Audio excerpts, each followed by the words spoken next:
Motivate చేసినప్పుడు మంచి మంచి విషయాలు చెప్పినప్పుడు అబ్బా మనం కూడా ఇలా చేయాలి అని బాగా మోటివేట్ అవుతాం, ఏదో చేయాలని ఇన్స్పైర్ అవుతాం. తర్వాత ఆ మోటివేషన్ అనేది ఎందుకు ఉండట్లేదు?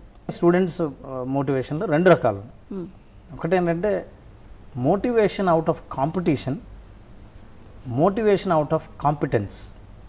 అంటే పోటీతత్వానికి మోటివేషన్ అవ్వడం ఒకటి, రెండవది తనకున్న కాంపిటెన్స్, తనకున్న నైపుణ్యంతో మోటివేట్ అవ్వడం రెండోది. పోటీతత్వం ఏంటంటే people have got different motivation from students. Number one, achievement motivation. అంటే నేను ఇది సాధించాలి ఎలాగైనా అన్న కోరిక కలగడం, నేను సాధించి ప్రూవ్ చేయాలి అన్నది ఎవరి కోసమో కాదు, నా కోసమే.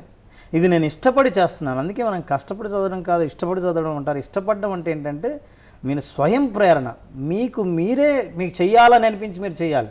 మీరు హోంవర్క్ ఎందుకు చేస్తున్నారంటే ఇందాక నేను అన్నాను, to avoid pain or to have a pleasure.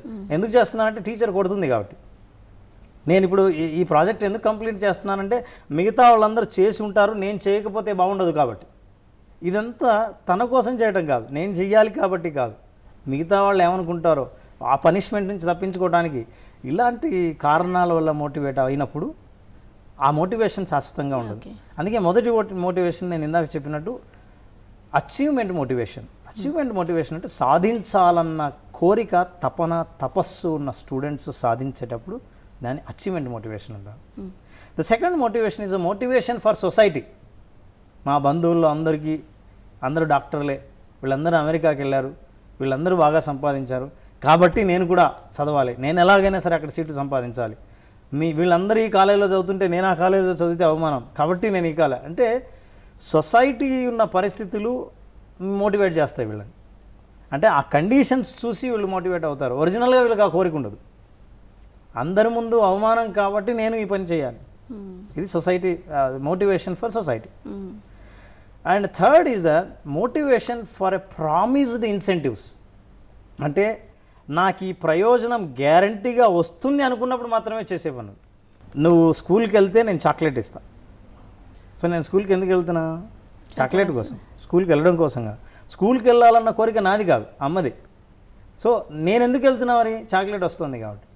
ఇదే మోటివేషన్ చాలామంది ఇండస్ట్రీస్లో, ఫ్యాక్టరీస్లో లేదా ఆఫీసుల్లో ప్రవేశపెడతారు. ఎందుకంటే ఎక్కువ పని గంటలు పని చేస్తే మీకు ఎక్కువ ఎక్స్ట్రా ఇన్సెంటివ్ వస్తుంది.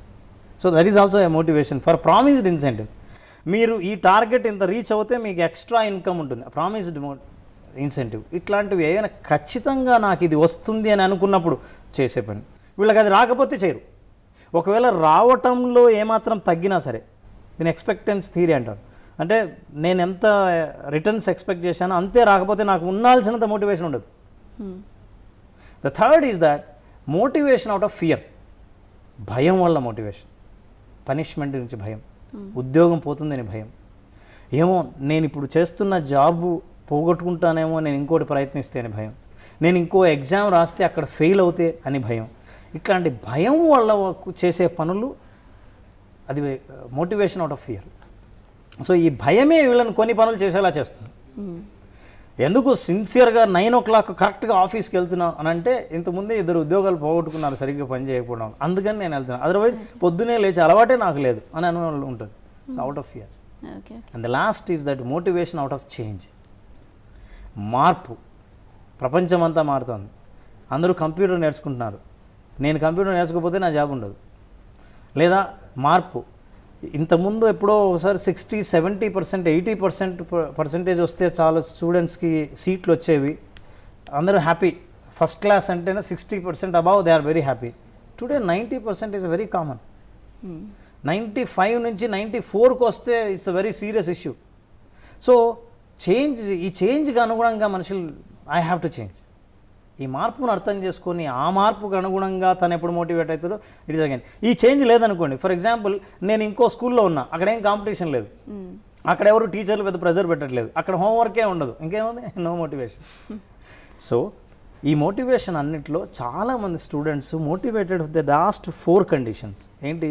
Promised incentives, out of fear and out of change and out of society. ఈ 4 కారణాల వల్ల వాళ్ళు మోటివేషన్ పొందుతున్నారు కాబట్టి ఈ మోటివేషన్ శాశ్వతంగా ఉండదు. ఎందుకంటే ఎక్స్టర్నల్ కండిషన్స్ శాశ్వతం కాదు, సొసైటీ కండిషన్స్ శాశ్వతం కాదు, అట్లాగే మీ కాలేజీ కండిషన్స్, మీ భయము, మీరు చూస్తున్న మార్పు చెందాలనుకున్న కండిషన్స్ ఇవేవి శాశ్వతం కాదు కాబట్టి మీ మోటివేషన్ కూడా శాశ్వతం కాదు. కానీ అంతర్గతమైన మీ కోరిక శాశ్వతం, ఎందుకంటే అది మీలో నుంచే పుట్టింది కాబట్టి self motivation is very much required.